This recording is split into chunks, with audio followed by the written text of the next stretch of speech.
All right, so at this time, as we go to the Word, everybody was asking, what is our church stand? What is our faith? What can we say about all these things that are happening? You know, everybody has a different comment, different views. But instead of looking on the view of what people can give, I rather choose to go what God says.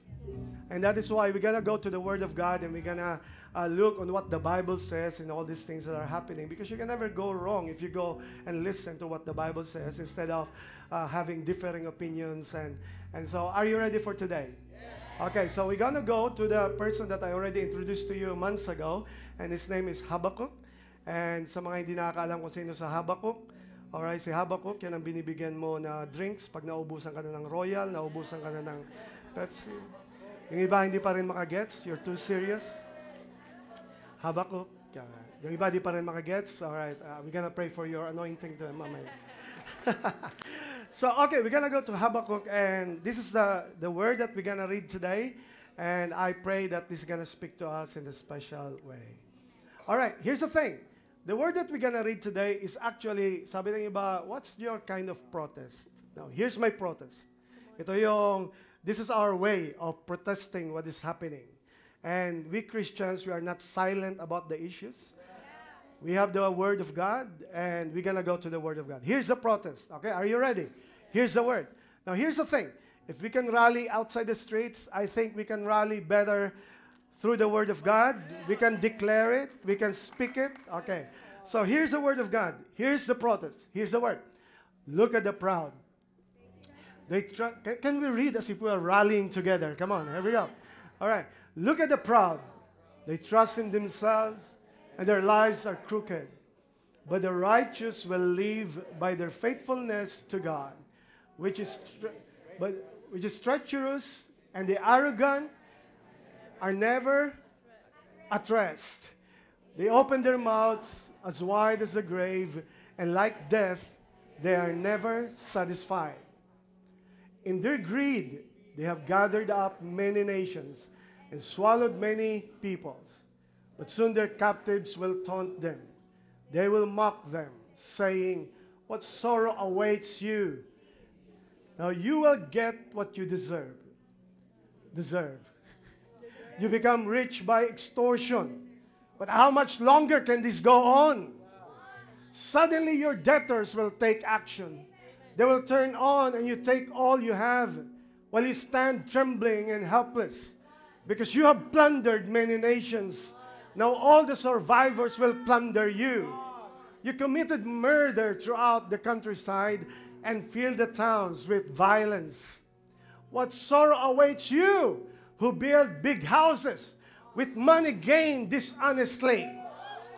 You believe your wealth will buy security, putting your family's nest beyond the reach of danger? But by the murders you committed, you have shamed your name and forfeited your lives. The very stones in the walls cry out against you, and the beams in the ceilings echo the complaint. What sorrow awaits you who build cities with money gained through murder and corruption? Has not the Lord of heaven's armies promised that the wealth of nations will turn to ashes? They work so hard, but all in vain. But here's the declaration of the Lord. For as the waters till the sea, the earth will be filled with an awareness of the glory of the Lord. Now that's the protest. But here's our decision, and this is the voice. This is our decision for today. Everybody has an opinion, but this should be our decision for today. Habakkuk said, I will climb up. I will not go down. I will climb up to my watchtower and stand at my guard post. There I will wait to see what the Lord says and how He will answer my complaint. Then the Lord said to me, write my answer plainly on tablets. Sipin mo, may tablet na nun. So that a runner can carry the correct message to others. This vision is for a future time. It describes the end, and it will surely be fulfilled.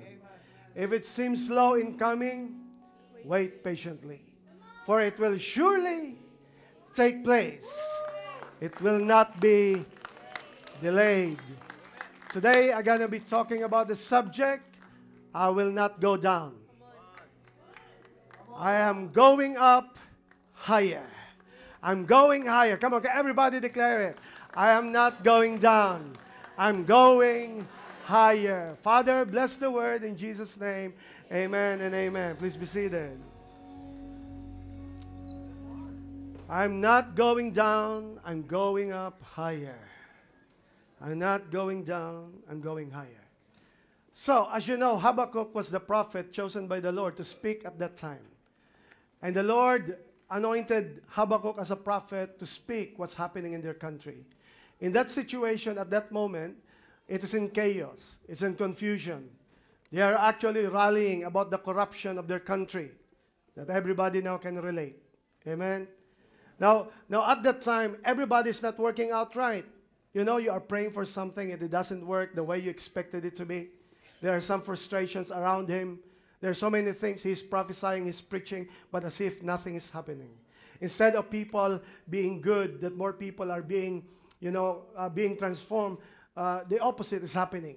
People are becoming more corrupt. People are becoming silent and not doing justice. There's an injustice.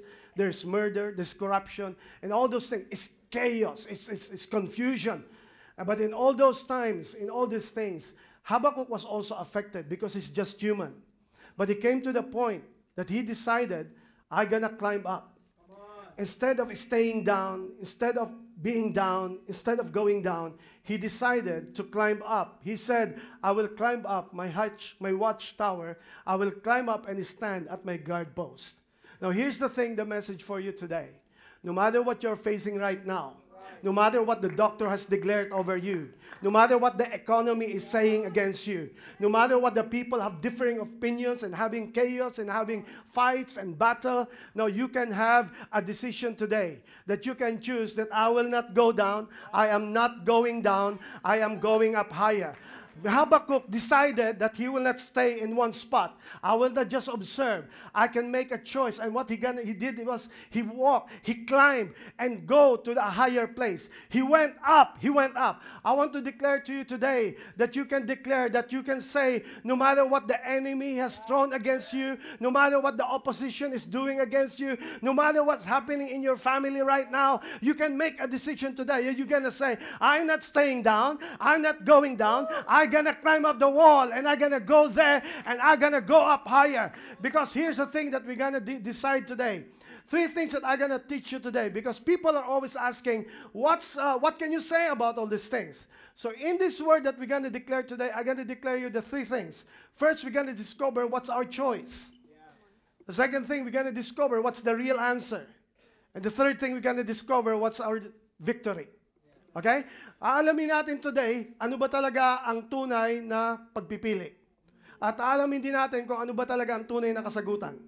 At aalamin natin dapat kung ano ang tunay na tagumpay. Kasi kung may pinaglalaban tayo at wala naman palang tagumpay sa dulo, what for? But the point is, here's in the thing, whatever happening in your family, whatever happening in your situation, you can choose today. The enemy has tried his best to topple you down. The enemy has tried his best to discourage you. The enemy has tried his best to just discourage you. The enemy has tried his best to use gossip, slander, opposition, false accusation. He's trying to discourage you. But I can see that today, there's somebody up here who you are tired of always staying on the ground. You are saying, I'm no longer staying down. I am not going down. No matter what you do, no matter what you throw against me, I can make a decision. I am not going down. I am going up higher in Jesus' name. What does it mean? I am not going down. Here's the thing. Listen to me. Because it's a choice. Here's the thing. The first thing, let's discover the choice. What is the choice? Hear me out. The choice is choosing a higher decision than being a victim of your situation. Did you get that?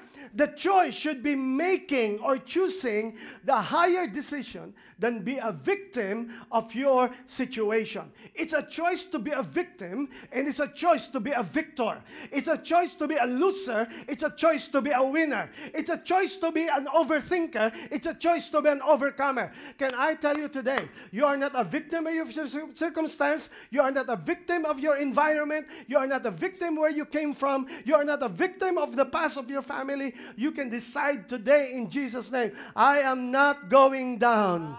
I am not, can you say it? I am not going down. What does it mean? Ano bang gusto sabihin ng I'm not going down? Practically. Come on. I'm gonna tell you this. Going down, it means you are choosing. You have a choice. What does it mean? I will not resort to lying. I will not resort to stealing. I will not resort to corruption. I will not choose hate. I will not settle on just being mediocre. I will not stay what the enemy has declared over me. I am not going down. I am not going down by resorting to hate. I am not going down by resorting to manipulation. I am not going down what the enemy is taunting me. Whatever discouragement I have in the past, whatever failures that I have in the past, whatever I have mistakes I have in the past, you are deciding today, no more. I am not going down. I have been down for all of my life, but today I make a decision. I am tired of going down. When God has promised me, the Lord Jesus Christ has promised me that I can choose to go up higher in Jesus' name. Is somebody here? I just feel in the spirit that today somebody is tired of always being a victim. You are tired of always overthinking. You are tired of your anxiety. You are tired of your situation, and you are saying, I can choose today that I'm no longer a victim of my circumstance, of my situation. I am deciding today. Is there anybody up here who is telling and declaring that I'm no longer resorting to the wrong thing? I am now declaring I'm going up higher. Habakkuk decided to go up higher and look on the situation, but he refused to become a victim of your situation. You are not a product of your past. You are not a product of your mistakes. You are not even a product of what's happening around now. You have a choice. You have a power to choose. You are not a puppet of what you just see in social media and you're being overtaken by it. That whatever you see, because of the algorithm of the social media, they are just tricking you. You don't know anymore what's right and wrong. Can I tell you, you are not a victim. You are not a puppet. You are not a robot. You can make a decision. You can make a choice. The reason why you are staying where you are right now is because you want to be in that situation. Here's the thing. If all these things, you are looking at the situation and you are not making a decision to go up higher, your situation will never change. But I want to declare that today in Jesus' name, you have a choice. You have a decision. Sabihin mo sa katabi mo, you have a choice. You have a choice. And I just declared today, now here's the thing. Ang choice ni Habakkuk, he went up. Can I tell you, that decision is different. That choice is illogical. That choice is not popular. Because the point is, at that time, chaos na, nagkagulo na, bagsak na nga ang kingdom at that time. Pero sabi ni Habakkuk, aakyat ako, I will be there. Kung titingnan mo si Habakkuk at that time, ang mga tao nagtatanong sa kanya, anong ginagawa mo dyan? Ang sabi ni Habakkuk, nagbabantay. Ano bang binabantayan mo? It doesn't make sense. But can I tell you today, following Jesus doesn't make sense at all. You don't wait for people to understand you and you justify na tama yung ginagawa mo. People will mock you. People will question you. And can I tell you this? You got to make a stand that even though it's not popular what you're doing, you are making a stand for Jesus Christ. You are going up higher because this is not about what the people are saying. I'm going up because this is what Jesus said to me and I will follow what Jesus said. It may be different. It may be illogical. It may never make sense. But God is not asking you to make sense. He's asking you to make a stand and to believe in the Lord Jesus Christ. It's different. It's different. And here's the thing. You are choosing not to go down anymore, but you are choosing to go up higher. Right? What does it mean to choose to go up higher? Now, here's the thing. To be practical, here's the thing. You are choosing over something. May pinipili ka na dapat sana itong pinipili mo dati, pinipili mo na yung mas higher. You follow me? What does it mean? You're choosing faith over fear. You're choosing love over hate. You're choosing kindness over bitterness. Is someone following me now? You are choosing love and not hate. You are choosing overcoming and not choosing overthinking. You are choosing the Word of God more than the words of men. You are choosing truth over lies. You are choosing honesty over dishonesty. You are choosing honor over disrespect. Is someone following me now? You got to make the higher choice. You are choosing serving the Lord and just being passive. You are choosing to speak for the Lord and instead of just being silent. Hey, come on, somebody. You are choosing something. You are going up higher. You are choosing your family over your friends. You are choosing the choice of God over the crisis that you are in. Is someone following me now? You are choosing alignment over disagreement. You are choosing submission over rebellion. You are choosing the gospel over the gossip. You are choosing the church over whatever people or organization in the world. You are choosing right over wrong. Come on, somebody. You are choosing God over Satan. You are choosing Jesus Christ over anything and anyone else. You have a choice to make. Huwag natin iisipin na porque may freedom of choice tayo at kung ano ang piliin mo. Can I remind you, there's always a higher choice and a lower choice. And you are not a victim to stay on that. And I want to declare to you, sabi ni Habakuk, aakyat ako kahit anong mangyari. It's a personal thing to him. Ang sabi niya, I will climb up. Yung sabihin niya is this, kahit walang sumama sa akin. Kung minsan ang conviction natin, vina-validate natin sa mga taong gustong mag-agree sa atin. That's why you keep on failing is because sinasubject mo yung approval, ang buhay mo sa approval ng tao. But can you make a decision today? You already actually made a decision. You come to church, you went to church, people will be questioning sa'yo, pa-Bible ka na ngayon, pa-church ka, ano na naman yan? But you're making a stand because this is personal to me. I don't care what people say against me. I don't care if no one will join me. I don't care. I'm gonna go because this is my personal conviction. Is someone following me? Yes. Welcome sa rally sa church. Yes. Amen. Amen. If we can be louder outside and we are pressing for a change, come on, let us make this personal. We are not silent here in the church. We are the loudest church. And we can just say, come on, let's go. Let's move this. I am not going down. I am going up higher. It's my personal decision. So what kung walang mag-agree? So what kung walang mag-like? So what kung walang sumama? Bakit ang submission mo ba, ang obedience mo ay subject kung ano sasabihin ng tao o dahil sa sinasabi ng Diyos? You make it personal. Why? Because Habakkuk knows, alam ni Habakkuk, that for him to change the things around him, it should be personal, so that change should be first personal. Because you can never change what's on the outside. I am for raising our voices. I am for protesting if it's right. But can I tell you this? I have a personal thing that I can make a decision, but I am aware na kung hindi ko babaguhin ang sarili ko to make it personal, kahit anong sigaw ko sa labas, it will not matter. Hindi yan lasting, hindi yan magbabago ng generation, but it will just be something na on the season. But I want to declare today, it's personal to me because kailangan ako umuna ang magbago bago ako makapag-grace ng pagbabago ng iba. Because what's the point na ikaw ay nakikipagbaka sa isang bagay, pag uwi mo sa bahay, na hindi ka makipagbaka sa labahan mo, hindi ka makipagbaka sa mga dapat mong baguhin sa buhay mo, hindi mo maayos ang relationship mo sa wife mo, hindi mo maayos paano nire-raise yung family mo. Come on, question natin what's not functioning, we question the dysfunction of the people, but we are not questioning our dysfunction wherever we are. We are complaining corruption in every places. We are raising our voice. Yeah, that's your freedom. Go for it. Huwag ka lang may stress, grabe. Huwag ka ma-occupy na yun na lang ang pinag-iisipan mo at stress ka na. Come on. You can do better than that. Come on. You are higher. You are a child of God. We have the gospel. We have the kingdom of God. We have Christ. The most positive people should be Christian. We should never be the most toxic, most partisan, most prejudiced people. No, we should be the people that pag titingnan tayo, ba't di ka naapektuhan? Because I have a higher hope. I have a higher thing in my life. I have Jesus Christ. And that is why we are complaining with the corruption. Anong sabi natin? Pambihirang ninanakaw nila yung kaba ng bayan. Bakit? Nagtanong ka ba kung paano ninanakawan ang kaba ng Diyos? We are complaining of corruption, of how they steal the money, but you are not checking how you steal. That's a different topic. All right, that's a different topic. Don't tempt me or else I'm gonna go there. Okay? Sabi natin, mga robbers kayo. Sabi ni Lord, nga, paki-check din. Saan mo? Are you faithful with your offering? Are you faithful with your tithes and offering? Come on. And we have so many questions. We are questioning the tax, but we are not questioning our tithes.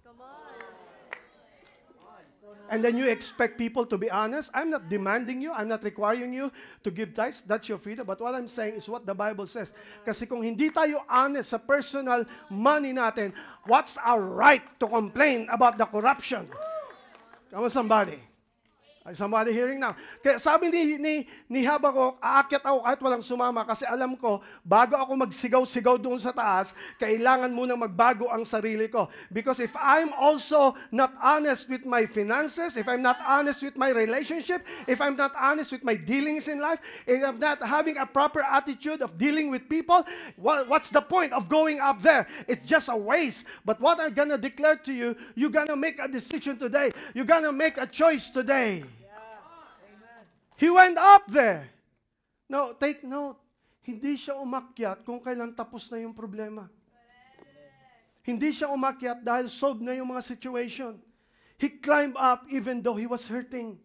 He climbed up even though there's still an issue. He climbed up even though there's still a situation that is never solved. He climbed up even though he's bleeding. He climbed up even though he's hurting. He climbed up even in a frustration. Can I declare to you today, you don't have to wait for the perfect time in order for you to choose to go up higher. Even though you're hurting, even though you're confused, even you have a battle, even you have a struggle, you can make a decision. Nothing should stop me. God is not asking for perfect people. He's asking for people who gonna go up no matter what's happening in their life. Don't allow your failures. Don't allow your mistakes. Don't allow the judgment of people to prevent you to go up higher. You can make a decision today. So what if you're still sick? What if your family is not working out right? What if it's not okay still, your family or your children? What if your marriage is not okay? You don't wait for it to be perfect before you seek the Lord. You seek God right now. Even though it's hurting, even though you're sick, even though you're struggling, even though you are fighting, you can make a decision. That's so good. Wow. Amen. Praise God. Sabi ni Lord sa akin, dapat daw ako magsigaw-sigaw ng matindi ngayong araw na to. Kasi kung mas powerful ang sigaw sa labas at ang nasa church ay mga tahimik at gusto lang natin i-cradle tayo, making feel good na, oy, nakaka-inspire. I'm not here to inspire you. I am here to provoke you. Because if they can make a stand and go out to the streets to make a powerful decision and to change this nation, I pray, I'm not asking you to go there. Praise God, you're here.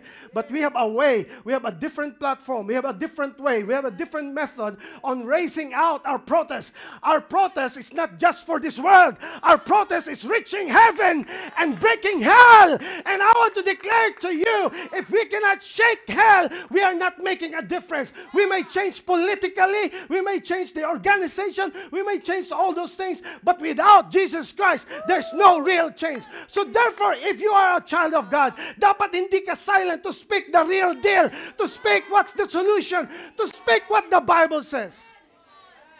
Amen. Hindi ito trillion peso march. More than that. Later, you will understand what this is for. So, it's personal. Kasi alam mo pagbabago. Here's the thing. Pinili ni Habakuk na hindi siya mag-stay kasi may choice siya. Right? Pinili niya na umakyat. Kahit masikip na. Kasi hindi na tayo kasya sa church na to. Kailangan na natin mag-pray ng mas malaking lugar. Hindi siya nagpapahadlang. Hindi niya tinitingnan kung sinong wala, sinong nandyan. Basta aakyat siya kung saan niya gusto, kung nasan sa higher. Pasensya na video team, pinapahirapan ko kayo. But the thing is, you choose to go higher. Why is that? Kasi, you got to understand this. Kasi iba ang perspective dun sa baba. Iba ang perspective dito sa taas. Isipin mo, ganito palang itsura pag nandito. Ngayon ko lang na-discover. Gabi, siksikan na dito sa likod. Praise God, walang nagfe-Facebook. Praise God, walang nagtitiktok. Praise God, walang nanliligaw. Praise God, nakikinig pa rin kayo sa Word of God.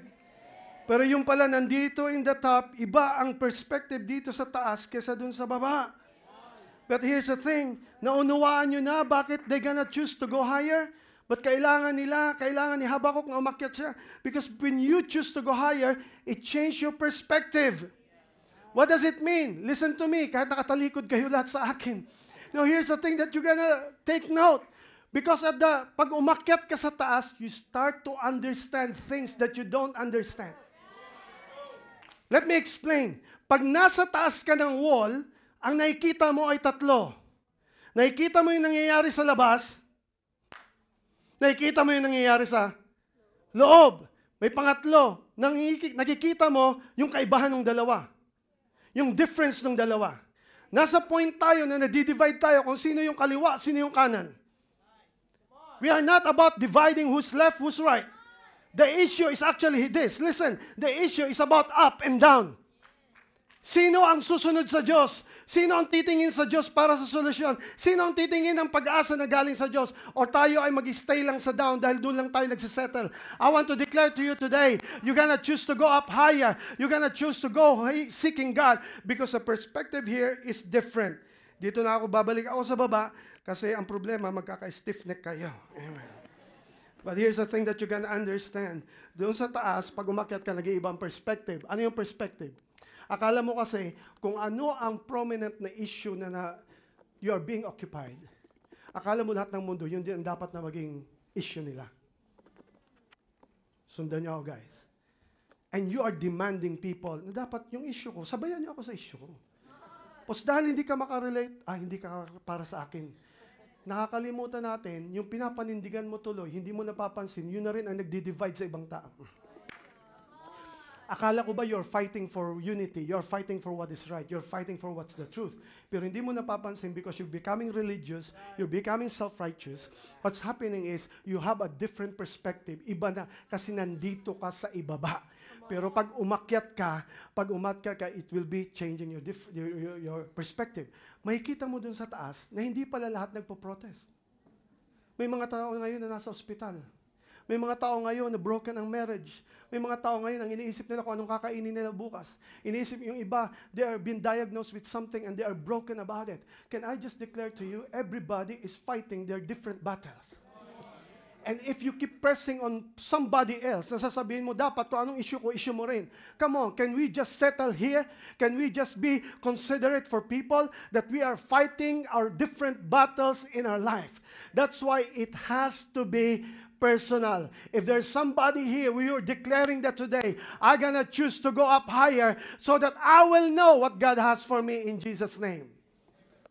It's personal. Well, it's mean personal. You're gonna choose. You're gonna make a decision because nag-iiba ang perspective mo. And not only the perspective, it changes the way you deal with life. Alam mo, napansin nyo yung verse? Ang sabi niya, I will climb up. Pansin niyo yung maliit na word doon. Ano sabi niya? I will climb up Have you noticed paano niya pinersonalize? Grabe. Sabi niya, I will climb up. Ano daw? My watch tower. I will stand up in my. Pinersonal niya. Okay, hear to me. Bakit sinabi sa Bible, in-emphasize yung personalization ni Habakuk? Hear me out. Pag-akyat na, sabi ng mga theologian, possible, ang isang work ni Habakuk, bago pa siya tinawag ni Lord na maging prophet, ang tunay talaga niyang work is he's a watchman. Okay, follow me now. He's a guard. Okay? Doon sa wall. Kasi sinabi niya, I will climb up my. So, akyat siya doon ulit. Bakit niya na-emphasize? Hear me out. Because you don't have to be a president to change, to create a change. You don't have to be a king in order to make a change. What God is saying, kahit gwardya ka lang, kahit employee ka lang, kahit sabihin na normal constituent ka lang. Don't ever underestimate what you can do wherever God has placed you. You may be an employee, you may be a student, you may be a manager, you may be a father, you may be a mother, you may be an athlete, you may be an actor. Tingnan mo kung actor yung katabi mo. You may be an actress. Whatever your role in life, you can choose to make a difference. You got to personalize it. You got to allow it in your life that wherever God has placed me, I don't wait for us to church together just to make a difference. It should be the reverse. Yung pagpunta mo sa I will go back to my work. I will go back to my desk. I will go back to my position. I will go back to my business. I will go back to my kitchen. I will go back to my whatever that is.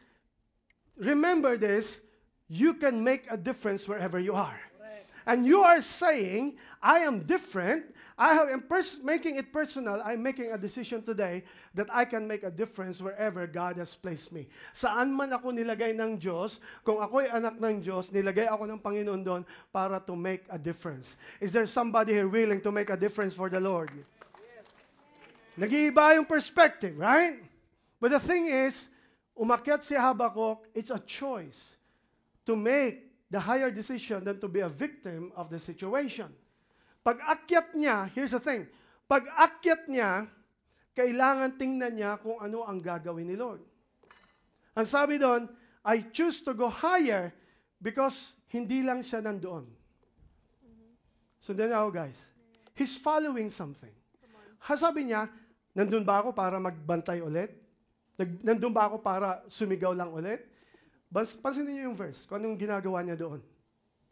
Ang sabi niya, I will stand there because what? Come on. Nice. Ang sabi niya, for there I will wait to see. I will wait to see. I will wait to see what the Lord says and how He will answer. Can I declare to you today, you can choose not to go down, you can choose to go higher. Pag sabi mo, Pastor John, ano ba talagang gusto mo sabihin ng go higher? Gusto sabihin is this, pinipili mo na panindigan mo yung tama kaysa ikaw ay madala sa mali. Pinapanindigan mo na ikaw ay maglingkod sa Diyos kaysa ikaw ay lumayo sa Diyos. Pinapanindigan mo na hindi mo kinahiya si Jesus Christ kaysa tinatalikuran mo siya. Meron kang choice. Pinipili mo na dapat nasaan ka ngayon, but pinipili mo nasa church ka sa ngayon. You are declaring, you are choosing a higher ground. You are choosing truth. You are choosing the right thing. You are choosing the Bible over biases of people. You are choosing peace over propaganda of people. You are choosing peace over prejudice. You are choosing all these things that imply about God, and you are deciding today, I'm not going down anymore. I am choosing to go higher in Jesus' name. Is there somebody here who's willing to go up higher in Jesus' name? And sabi niya, I will go up. Pero sabi niya, hindi lang ito dati. Hindi na to gaya ng dati. I am not just doing the usual here. Ang sabi niya, I'm not just there to guard. I'm not just there to watch. I am there, ano ito sabi niya? I am there, so I will wait to see what the Lord says and how He will answer. Number one is choice. Number two is the answer. Now here's the answer. The answer is not in quick solutions. The answer is in faithfully following God's vision. Okay, sundan niyo ako, guys. Alright? We already covered the choice, now we covered the answer. Ang sabi niya, I will be going back sa watchtower. I will be going back sa wall, but this time it's different. I'm not just doing the usual. I am representing Jesus Christ. I am representing the Lord in my life. I'm representing, what does it mean? When you go back to your work, you are not just doing your usual work. You are not just claiming or receiving salary 15 and 30. You are there to make a difference. You are there to preach and to shine for Jesus Christ. You are not just a manager. You are not just doing a usual thing. You are different than that. God has given you a purpose. God has given you a mission. And wherever you go, you can make a difference. You are not just an athlete. You are not just a player. You are not just, there in that arena. God has given. You are not going back there as a usual player. You are not going back there as a usual basketball player. You are going back there. You are different. You are proclaiming Jesus Christ. You are shining for Jesus Christ. Are you getting what I'm saying? What I'm saying is, no more. Hindi ka na katulad ng dati. Hindi ka babalik sa trabaho mo, sa position mo, sa pinagkatiwala sa'yo, na usual lang yung katulad ng dati. Mag-iiba na. Nakikita na, bakit siya may verse na sa screen? Bakit siya nagmakikinig na ng worship song? Bakit hindi na siya palaging galit? Ba't hindi na siya masungit? Ba't nagbago? Anong nangyari? You are no longer usual because you are making a difference. And you are telling, I don't want to stay here on the ground. I don't want to stay on the ground. I'm gonna go up higher. I have a choice. I can fulfill my dream. I can pursue my dream. I can be blessed. I can be favored. I can change my life. So nandun siya sa taas, hindi lang para magbantay, nandun siya because sabi niya, I want to know the answer. I want to know the answer. Alam niyo ang problema natin? Kaya hindi natin makita yung answer. Hindi mo makikita ang answer if you keep on staying down. Nice. Good word. Good word. Hindi mo makikita yung tunay na sagot ng Diyos if you keep on staying on the same toxic environment that always limiting you. If you keep on mingling with people, with always have an issue of here and there, you can never be positive in a negative environment. But here's the thing, you can go higher than that. You can choose to be higher. But here's the thing that you need to understand. Because if you keep on staying low and in this situation, on this level, what you will see are all just frustrations. Alam mo, galit ako sa ganito. Alam mo, frustrated ako sa ganito. Alam mo, kulang na ganito. Alam mo, bakit hindi nangyari? Puro sharing ng frustration na wala namang sagot. Ang sagot wala sa baba. Ang sagot nasa taas. Because I'm not just climbing a stair. I am not just climbing a wall. I am climbing heaven. Because I don't just want to touch issues. I want to touch heaven. I want to knock on heaven's door. And I want to know. Because I know the answer is not down there.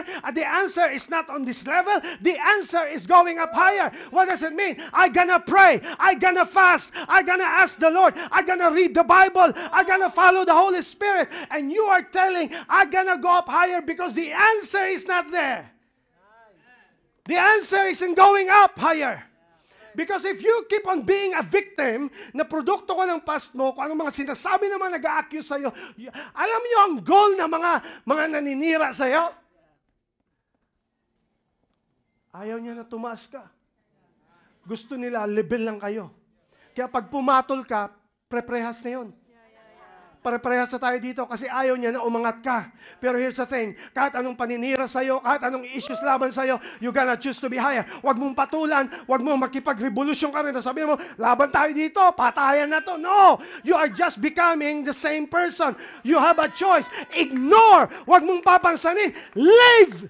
And go up higher. Diyan kayo, dito ako. Darating ang panahon, sino bang titingilain nyo? Hindi yung mga issues nyo, hindi yung mga frustration nyo. Titingilain nyo because hindi ako pumayag na hanggang dyan lang ako sa level na yan. Ako'y magpapagod. I will be hardworking. I will be striving. I will be honest. I will not be corrupt. I will following the Lord. I will preach the Word of God. I will share the Word of God. I'm gonna go up higher. Sabi nung isang bisita natin, grabe, kanina pa kami sinisigawan. Because the thing is, kung doon nga sumisigaw para sa pagbabago ng... Tapos pagdating sa church, alam mo, you're so blessed. We're all... We cannot afford to be silent. God has called us to go and preach the Word of God. Preach Jesus Christ, not politics, but the gospel. Not partisan, not wrong ideologies. Be careful in times like this. Kasi akala mo you are addressing an issue, but actually, people are just riding on to the situation, and you never know, it's already promoting a wrong ideology that's against the Bible and against morality. You gotta be careful. That's why you gotta choose to be going higher, because the answer is not in there. We are better than this. Christians, the people of God has a better answer. Do you believe? Hindi education, hindi government. Yes, may role ang government. May role ang mga binigay ng Diyos. May role ang education. May role ang creativity. But can I declare to you, I want to remind to you, there's no better answer than the gospel. Only the gospel can change a heart. Only the gospel can change people. Because only Jesus Christ is the only way, the truth, and the life. He's the only one who can save and change and transform the nation. The answer is not out there.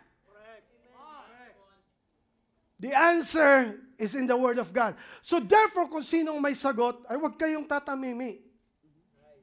Alam mo pala ang sagot sa Bible, ba't hindi mo i-share? Pag hindi ka katulad ni Habakuk na umakyat and you don't declare about it, your children will be fed by wrong narratives that they are listening. Yung school nila, yung mga napapakinggan nila. I want to declare today, parents, we're gonna make a decision. Huwag niyong hayaan na nakikinig lang sila kung ano napapanood nila. You gonna make it. This is what the Bible says. E paano nga naman explain what the Bible says? Wala ka naman palagi sa church. I tell you again, personal, para maipasa mo sa iba. Okay, are you following me now? Ano sabi ni Lord? Ano daw ang solusyon? Sabi ni Lord sa verse, I write a vision. A vision. Hear me out. The answer is not in quick solution, but in faithfully following God's vision. Napansin nyo na, pag may problema kayo, hindi agad ina-address ni Lord yung actual na problem. May napansin ba kayo pag may mga nangyayari, na-frustrate ka na, hindi agad right away, pinupunto ni God yung frustration? Kasi iba si Lord. Kasi how He changed frustration is by giving a vision. Na hindi ka titingin kung anong nangyayari. May papakita sa iyo si Lord ano ang posibleng mangyari. God is showing you na yung pamilya mo, kahit gaano ba kasira ngayon, bibigyan ka ng vision na in the future to come, ang family mo will be amazing, ang mga anak mo ay maglilingkod kay God, lahat ng pamilya mo ay makakilala sa Diyos, lahat sila ay maglilingkod sa Diyos. He's giving you a new picture. At pag na-overwhelm ka ng vision na yun, yun ang susundan mo. Hindi mo na titingnan yung nakaraan mo. Ang titingnan mo yung blessing, yung bagong vision ni Lord. Come on, somebody, hear me out. Amen. That's why God is giving you a vision. At sabi ni Lord, kahit pa yan matagalan, kahit pa yan kung minsan akala mo hindi pa nangyayari, sabi niya, wait patiently because it may not take time. Kasi ang ina-address ni God, ayaw ni Lord ng quick solution. Ang gusto ni Lord, vision. Pag sinabing vision, may proseso, may gagawin ka, may time frame. Kaya tayo na-frustrate kasi gusto natin instant. Ngayon na. Lord, isolve mo to, now na. Lord, ayusin mo kami, ngayon na. Lord, magbago ang lahat, ngayon na. Sagutin ka kaya ni Lord, ako din. Mag-serve ka, wag bukas ha, ngayon na. Susunod ka kailan? Ngayon na ha. Okay, magbibigay ka kailan? Next year, pag ikaw ay bilinas? Hindi, ngayon na rin. I hope naging fair tayo so that we will understand na ang vision ni Lord ang mag-aalis sa atin. Ayaw ni God ng quick solution. Ang gusto ni Lord ay bagong vision. Okay, the last one. We already covered the choice. We already covered the answer. Let's cover the victory. Sa tingin nyo, ano ang victory? Ano naman kung nakaakyat doon si Habakuk? Alam niyo ang nangyari? Umakyat si Habakuk. Bumaba siya, umakyat ulit. For years, walang nangyaring pagbabago. Sige lang siya. Pray lang, prophesy lang. But you have to understand, he's still victorious. Hear me out. Hear me out. What if I will make you look to Habakkuk today, not as a person? Come on. But I will make you look at Habakkuk as a representation of his generation. Wow. Big word. Nasusundan niyo? Yeah. What if I gonna ask you to look at Habakkuk not as a person, but as a generation? What do I mean? Because unless this generation choose to go higher, the next generation will be stuck wherever they are. Yeah. So therefore, the victory is not only for you, Come on. but for the next generation. Amen. I hope you can see the picture now, na hindi lang ito patungkol sa iyo. Patungkol to sa mga anak natin. Patungkol to sa mga young adults. Patungkol to sa mga young people. Patungkol to sa next generation. What I'm saying, because if this generation will just choose to stay low, the next generation will be stuck in the mud. If this generation will not speak, then the next generation will be silent. If this generation will never seek God, we're going to lose the next generation. But if I believe that we have a generation today, we have people in the church today, that you choose to make a difference, that even though it's not working, it's not functioning, you are making a decision today that you are saying, I'm going to climb up no matter what, because this is not just about me. This is about the next generation. If this generation will not seek God, don't expect your children to seek God. But if the generation today, I am thankful that today there are parents here who got saved. There are parents here who got changed by the Lord. There are parents here who are coming to church. It may not be solved right away, but you're already making a difference. One of these days, your children will see you and see, anong ginagawa ng tatay ko? Anong ginagawa ng nanay ko? Bakit siya nag-church kahit ang daming problema? Bakit siya nagpipray? Bakit siya ginagawa niya yung tama kahit may mga dishonesty? You are making a pathway for other people. And I want to declare to you today as a church, this is not just about us. Many people are missing this. This is not just about us. This is about the next generation. Hear me out. You want to solve corruption? Come on, speak. The solution is not in this generation. The solution, the answer, the victory is in the next. Paano? Habang bata pa, turuan na maging honest. Habang bata pa, huwag silang hayaan magsinungaling. At huwag tayo magsisinungaling. Let us not be weak in our standards. Na nakikita tayo ng mga anak natin na, ay okay lang kay dad yan. Ay, saan nila natutunan ang pagiging dishonest? Saan nila natutunan ang pagiging corrupt? Sa mga maliliit na bagay. Hindi sinusole ang dapat isole. Hindi nagiging honest sa words. Nagko-confine tayo na manakit tayo ng kapwa na sa example natin. And then you expect na yung next generation masosolve.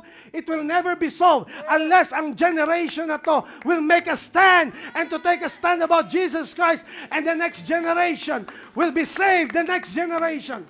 I want to declare to you, babalik kayo ulit sa office ninyo, sa work ninyo, sa business ninyo, but you have a different answer. You have a different outlook. You learn today that I have a choice. I will not go down. I am going up higher.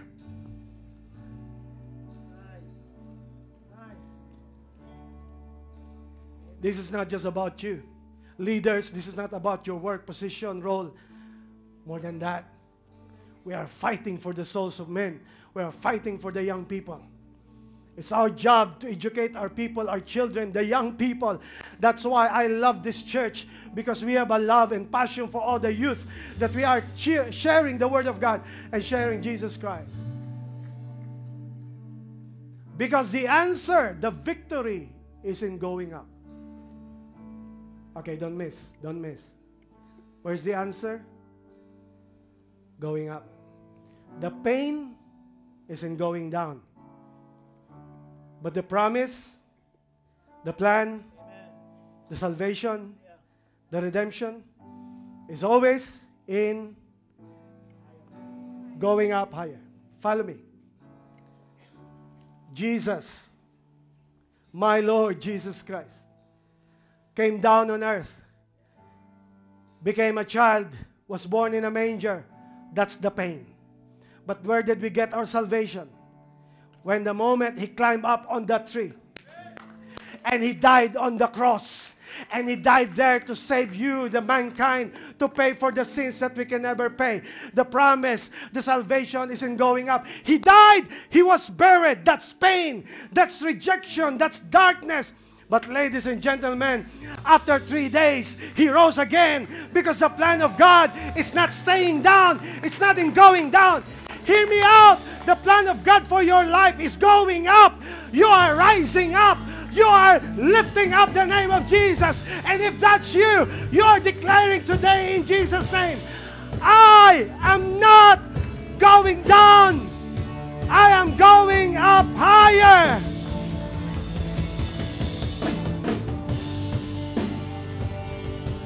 You lift the name of Jesus today.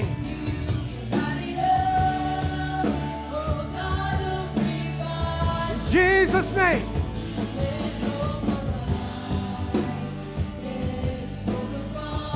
Jesus' Jesus' name. God of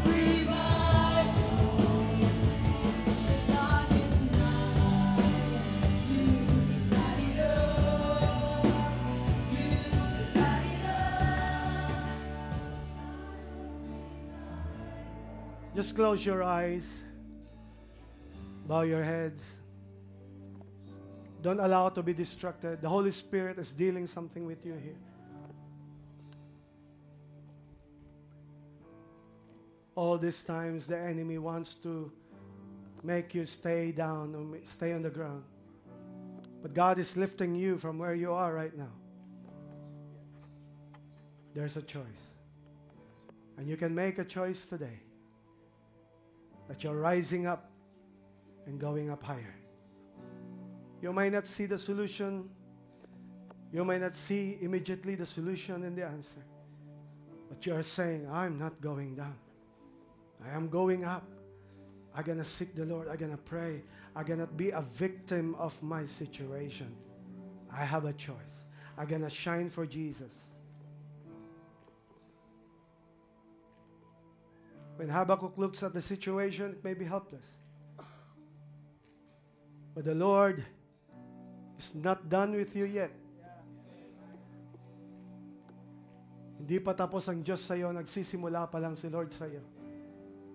And if you allow today, because you're already risen up, you're already standing up, you're making a decision today, yes, from now on, I will follow Christ. I will proclaim Christ. I will not be ashamed of Jesus Christ. I will follow Him. I will serve Him.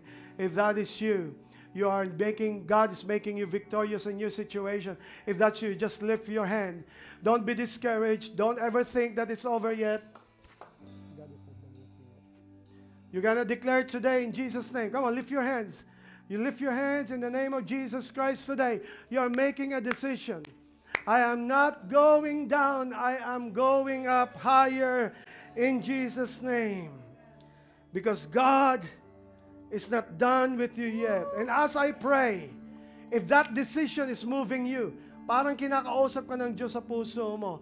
As the song goes, you're gonna make a decision. I want to invite you, get out of your seat and come here in the front. And you are declaring to the Lord, I'm tired of being down. I'm tired of being like this. I gotta move and I gotta press on for Jesus. I am a decision right now to go higher. If that is you, I gotta make an invitation. Come on, get out of your seat. He is not done with you yet. Yes. Hindi pa tapos ang Diyos sa'yo. Yes. Woo! Hindi pa tapos ang Diyos sa'yo. Oh! Yes! Yes! Me, yeah!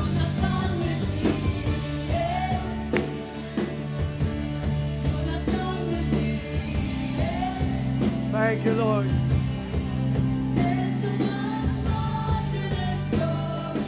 Yes! Woo!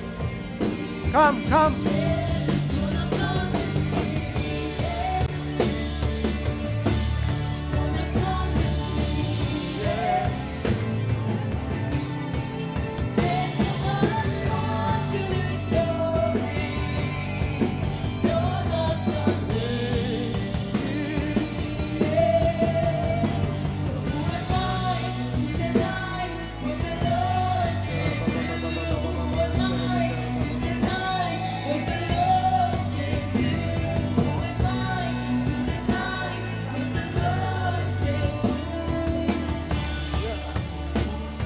You have not done with me yet.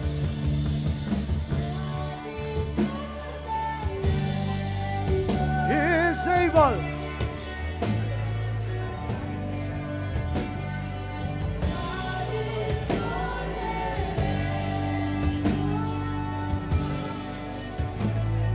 You declare.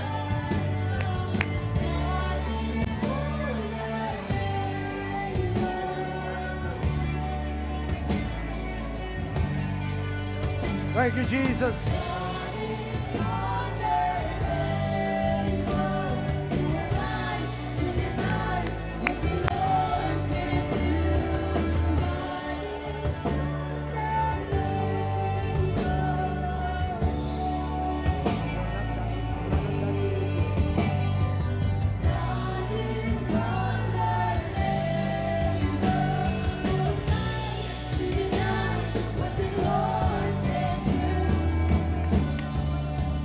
Just everybody right now, God is not done with you yet.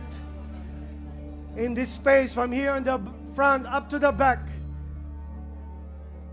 you're done going down.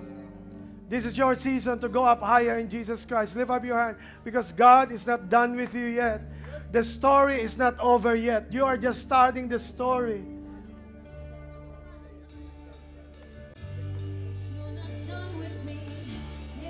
He's not done with you.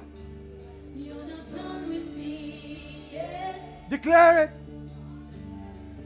There's so much more to this story. Woo! You're not done with Yes. Declare it. me yet. You're not Done with me yet. Yes, Lord. You're not done with me yet. You're not done with this country. There's so much more to this story. Yes. You're not done with me yet. You're not done with me yet. You're not done with me yet. Oh. There's so much more to this story. You're not done with me yet. Lord Jesus, everybody right now, close your eyes. Lift your hands. Lord Jesus Christ, you are the only answer. You're the only way, the truth, and the life. You are our only hope. You are our salvation. Lord, thank you, Lord. You are not done with me yet. You are not done with this country yet.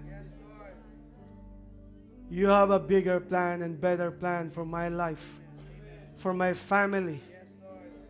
And today, Lord, thank you that you paved a way for me. You came down, but you climbed up to the cross to pay for my sins. You died, but you rose again and climbed up from the grave and went to heaven to seal my redemption. Today, Lord Jesus, I lift my hands because I know you're my salvation. You're my only way. You're my hope and you're my salvation.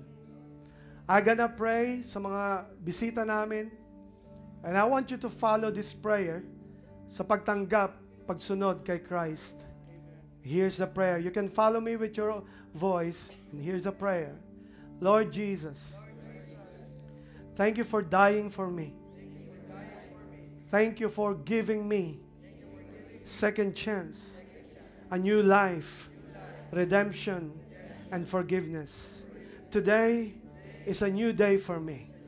I accept you in my heart as my personal Savior. Thank you, Lord, that you snatched my soul from hell, and now you're transferring me in heaven. Lord Jesus Christ, thank you for your love. Today, starting today, I want to follow you. I want to serve you. And thank you, Lord Jesus, for the new life. In Jesus' name, amen.